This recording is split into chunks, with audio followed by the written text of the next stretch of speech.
"We're firing him next week." The words landed like a hammer blow, spoken in Mandarin by my manager, Greg Lin, to our visiting CEO, Mr. Hangi.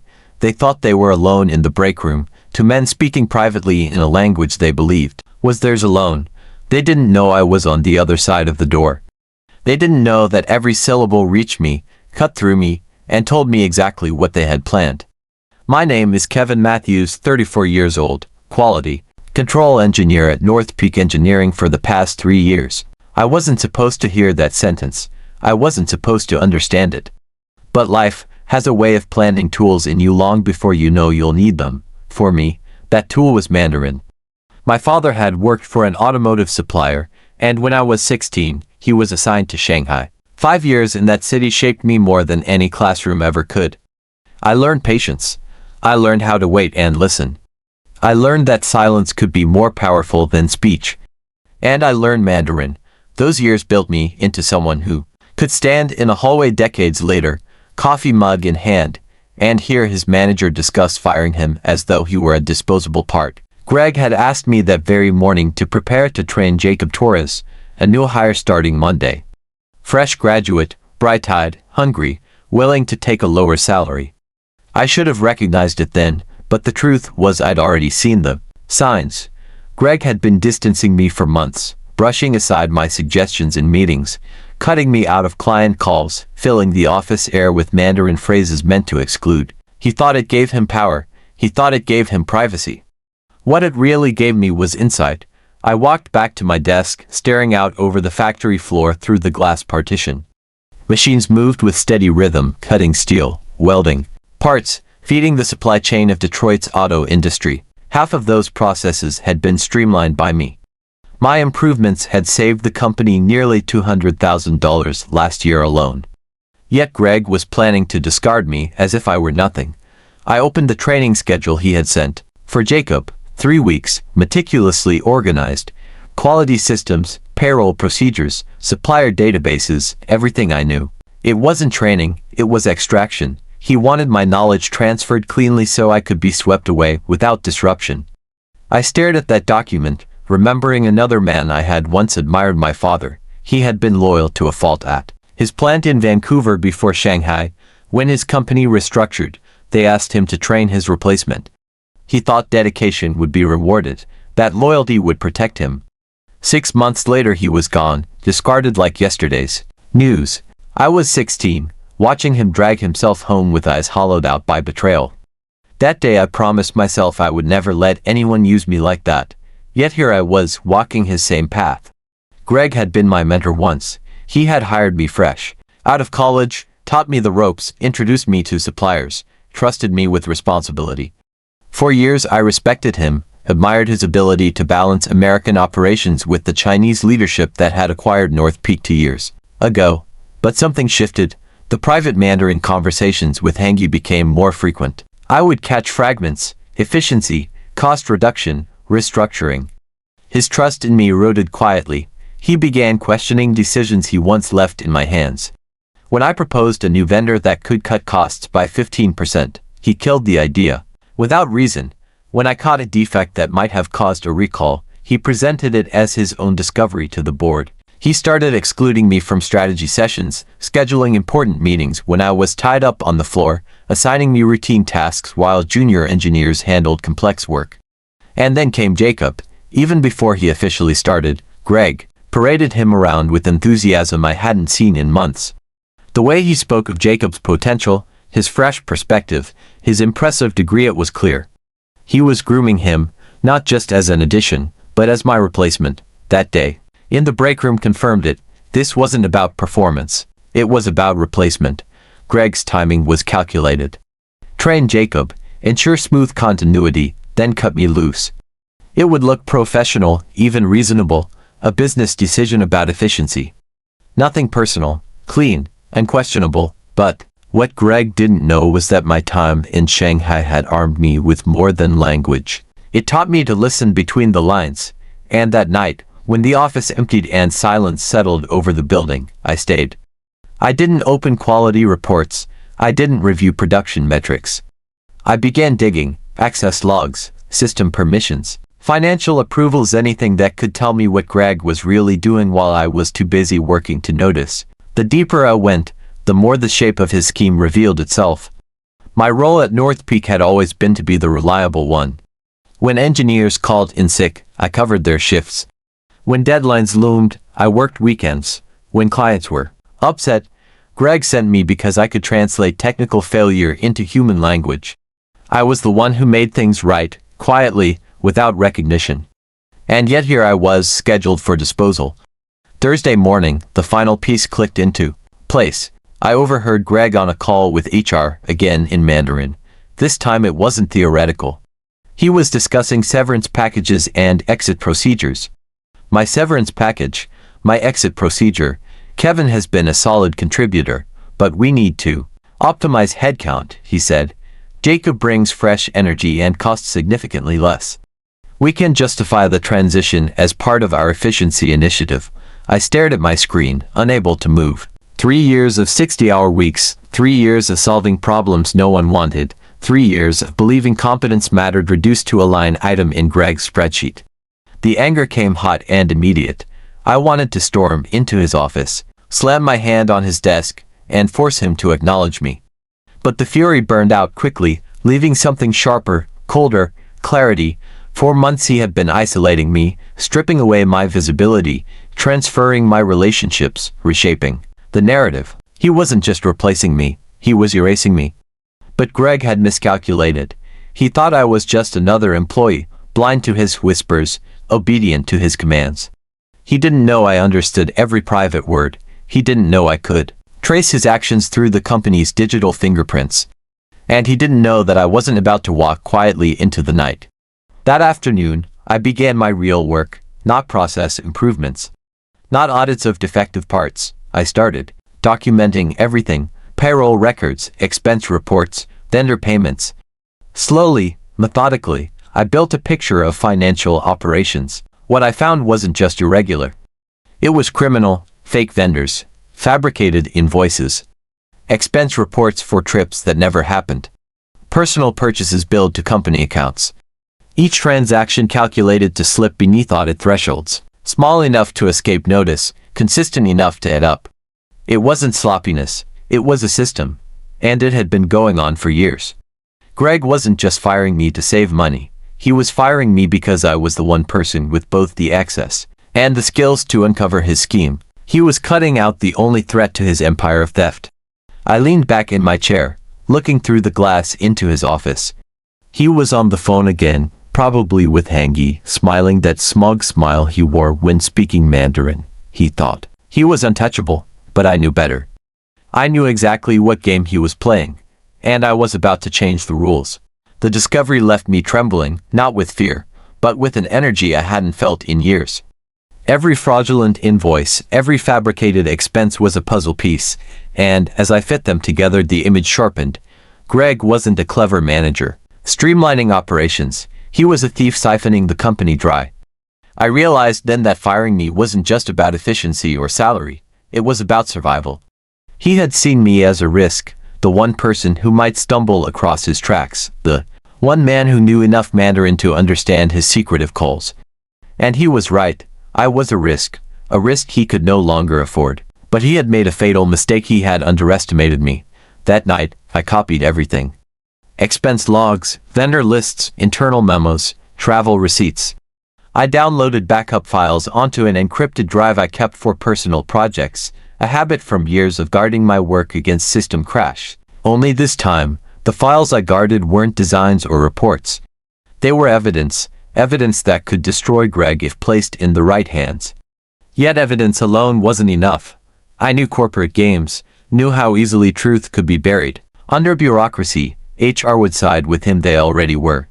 Finance might call it irregularities and sweep it under audit rugs. And the Chinese leadership, they would close ranks, protect the structure, preserve their investment. No, if I wanted to bring Greg down, I couldn't rely on the company's systems. I had to strike with precision, make it impossible for anyone to ignore. The first step was patience. I walked into the office Friday morning as though nothing had happened. Greg greeted me with his usual hollow warmth, a pat on the shoulder, a smile that never reached his eyes. Jacob arrived for his first day, fresh suit, polished shoes, eyes gleaming with eagerness. I shook his hand, introduced myself, and felt the absurdity of it all. I was training the man meant to replace me, while carrying in my pocket enough evidence to put Greg behind bars. I played my part. I explained the vendor database, the quality systems, the safety protocols. Jacob listened, took notes, asked questions. He was sharp, no doubt about it. But beneath his enthusiasm, I saw the blind trust of someone who believed the system was fair, that effort would be rewarded. I wondered how long it would take before he learned the truth. Greg hovered often, checking in on Jacob, asking about his progress, offering guidance. He barely looked at me, though when his eyes did meet mine, I thought I caught a flicker of something wariness, suspicion. Did he know I had overheard? Did he sense the shift in me? I kept my face neutral, my words measured, my role intact. At lunch, I slipped away to my car and opened my laptop. Using a VPN, I uploaded select files to a secure cloud I had set up years ago. If my system was seized, if my access was revoked, if Greg tried to erase me, the evidence would remain. That night, I expanded my search. I didn't just want to expose Greg's fraud. I wanted to understand its reach, the fake vendors, traced back to shell corporations registered overseas. Expense reports covered luxury hotels in cities Greg had never visited for business. Travel vouchers lined up with holidays his family had taken: Disneyland, Hawaii, Tokyo. He had been bleeding North Peak for years, financing his life of comfort on the back of corporate trust. And the deeper I dug, the clearer it became that Hangi, the CEO, might not just be an oblivious bystander. Some of the approvals bore his digital signature. Some of the Mandarin conversations I recalled suddenly made sense, not about efficiency, but about protecting flows, about keeping things quiet. The rot wasn't just Greg, it was systemic. By Monday, I felt like a man walking through fire, outwardly calm, inwardly consumed. I trained Jacob, answered questions, smiled in meetings. But behind my eyes, every second was calculation. I needed allies. I needed a plan. I reached out discreetly to a former colleague, Laura Chen, who now worked for an investigative firm in Chicago. She had been a compliance officer before moving into private consulting, a sharp mind with sharper instincts. We met at a quiet cafe after work. I laid out the files, the patterns, the forged invoices. She studied them in silence, her brow furrowing deeper with each page. Finally, she looked at me. "Kevin, this isn't small. This isn't just some manager padding his expenses. This is corporate fraud on a scale that crosses borders. If you're right about the CEO's involvement, it could blow wide open." I nodded, my throat dry. "So what do I do?" Laura tapped the folder. "You need leverage. Right now, if you take this to HR or even the board, they'll bury it. But if you take it to regulators, to the press, to law enforcement, it becomes unstoppable. But Kevin, you need to understand. Once you move, there's no going back. They won't just fire you, they'll come for you." Her words weighed heavy, but clarity cut through me again. I had already been sentenced in Greg's mind. I had nothing left to lose. Over the next week, I balanced two lives. By day, I was the dutiful engineer, training Jacob, reviewing reports, attending meetings. By night, I became the architect of Greg's downfall. I organized files into timelines, created summaries anyone could follow, cross-referenced vendor names with offshore registries. The picture was airtight. Each transaction was a nail. Each signature, a chain. The tension grew unbearable. Greg started watching me closer. He asked Jacob casual questions about my attitude, my behavior.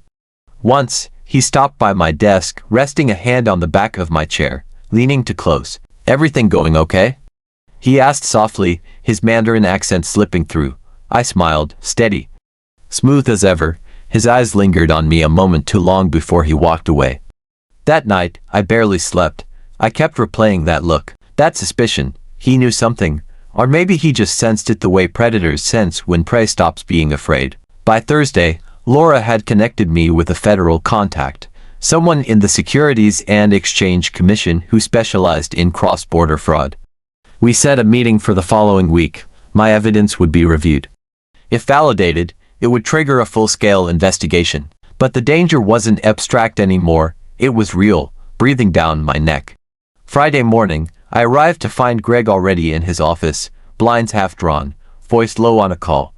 I caught fragments in Mandarin. Timeline accelerated. Disposal. Soon. Can't take risks. My chest tightened. He wasn't talking about operations. He was talking about me. I walked back to my desk, forced my hands not to shake, forced my breath to steady.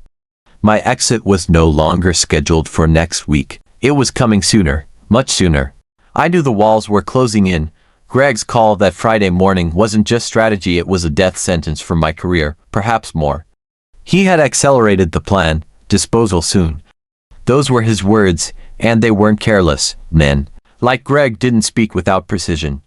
He had decided I was a liability too dangerous to keep another week. He was going to cut me out, and he was going to do it now. The question was how. A dismissal framed as insubordination.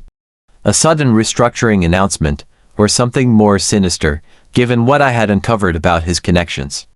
My pulse hammered, but clarity kept me upright. I wasn't powerless. I had the evidence, the leverage. What I didn't have yet was the timing. If he moved before I got the files into the right hands, everything I had risked would vanish. And I would vanish with it. That afternoon, I slipped away again, my encrypted drive burning like a live coal in my pocket. I checked the secure cloud. Backups intact. Laura's messages blinked on my encrypted chat. The SEC contact was confirmed. Monday morning, 9 a.m. in Chicago. I just needed to survive until then, just 2 more days. On the factory floor, Jacob trailed beside me, peppering me with questions about workflow protocols. His eagerness should have been refreshing, but in that moment, it felt like a knife twisting deeper. He was earnest, sharp, the kind of engineer any company would be glad to have. And he had no idea he was being groomed to take my place in a system that would one day chew him up too. I wondered if I should warn him, but what could I say? That his mentor was a fraud, that his boss was a thief, that the CEO might be complicit. He would think I was bitter, paranoid, desperate. Maybe he would even tell Greg. No, silence was safer. As the day wound down, I caught Greg watching me again. He lingered outside my glass-walled office, phone in hand, pretending to check emails. But his eyes weren't on the screen. They were on me. That night, I didn't go home. I drove instead to a rented storage unit on the edge of town, one of those anonymous rows of steel doors lit by buzzing fluorescent lamps. Inside, I set up my secondary workstation, a laptop, and connected to company networks, running off portable Wi-Fi. There, I compiled my files into final form. A timeline of fraud, each date paired with evidence, invoice scans, approval signatures, expense reports, a spreadsheet tracing shell vendors back to overseas registrations. A side-by-side analysis of company policy versus Greg's violations. It was damning, it was complete, and when presented to regulators, it would be undeniable. But the more I built, the more the weight of what I was doing pressed down. This wasn't just a report, it was a weapon. It wouldn't just end Greg's career, it would expose the CEO, the board, perhaps even the Chinese parent corporation. Billions in investment could be at stake. People far above Greg, far above me, wouldn't let that happen quietly. I was stirring a nest of hornets with a stick, and the buzzing had already begun. Saturday, I stayed off company devices completely. I powered down my phone, used only encrypted communication. Laura messaged me once, "Be careful. They'll make their move before you can." Her warning replayed in my head all day. By evening, paranoia had taken root. A car idled too long across the street from my apartment. A man in a dark jacket loitered near the grocery store exit, eyes flicking toward me. Were they watching? Or was it just my nerves unraveling under the strain? Sunday brought no relief. I attended a church service with my parents, trying to mask the storm inside me. My mother whispered about how tired I looked, urged me to rest. I smiled, lied about long hours. All the while, my encrypted drive pressed against my hip like a hidden blade. I carried my secret into the pews, into the hymns, into the shared prayers for peace. Peace was the last thing I had. That night, I couldn't sleep. I sat at my kitchen table, blinds drawn, staring at the folders spread before me. Each document was a piece of Greg's empire. Each line item, a fragment of his greed. But beyond him, I saw something larger. A machine built on exploitation. A corporation willing to sacrifice anyone for numbers on a balance sheet. My father's hollow eyes returned to me. His loyalty, discarded. his years of service, erased. And now here I was, his son, standing at the same cliff. Except I had a choice. At 3 a.m., my phone buzzed. An unknown number. I froze, staring at the screen. It rang again, then stopped. No voicemail. Just silence. My gut twisted. They knew. Monday came heavy with storm clouds. I drove to work with the encrypted drive in my jacket pocket, my mind locked on the 9 a.m. meeting in Chicago. I had booked a train ticket the night before covered by cash, untraceable. The plan was simple: slip out mid-morning, leave Jacob with enough training material to keep him busy, and vanish before Greg realized I was gone. But when I arrived, Greg was waiting at the entrance. His smile was wide, too wide. "Kevin," he said, clapping my shoulder. "Can we chat in my office before you get started today?" My throat tightened. This was it. He wasn't waiting for Friday. He wasn't waiting for procedure. He was moving now. I followed him, every step heavy with calculation. Could I make it to my desk first? Could I send one last encrypted upload? No. He was too close, too watchful. Inside his office, blinds drawn, he motioned for me to sit. His tone was casual, but his eyes were sharp as knives. "You've done good work here, Kevin. Really. But times change. Structures change. You understand." He slid a folder across the desk, my name printed neatly on the tab. Termination paperwork, severance details. A non-disclosure agreement, my exit. "Effective immediately," he said softly, almost kindly. "We'll make this smooth for you. But it has to be today." My pulse roared in my ears. Today. He was cutting me out before I could move, before I could reach regulators. The trap was closing, but he had made one mistake. He thought I had come unprepared. I leaned forward, meeting his gaze. "Greg," I said evenly, "I understand perfectly. Structures change, but you should understand something too." I slid my own folder from my jacket pocket and laid it on the desk. His eyes flicked down. The top page, one of his forged invoices, highlighted, annotated, damning. "You think I don't know," I said, my voice low. "But I do. I know everything. Every fake vendor. Every stolen dollar. Every approval signed in secret. And if you think you can erase me today, you're already too late." His smile faltered. For the first time, I saw fear flash across his eyes. He reached for the paper, but I pulled it back.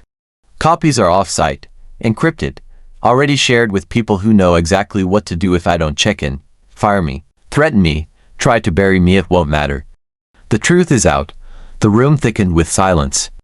Greg leaned back slowly, the facade of confidence cracking at the edges. His jaw tightened, his eyes narrowed. But he didn't speak. He couldn't. He knew I wasn't bluffing.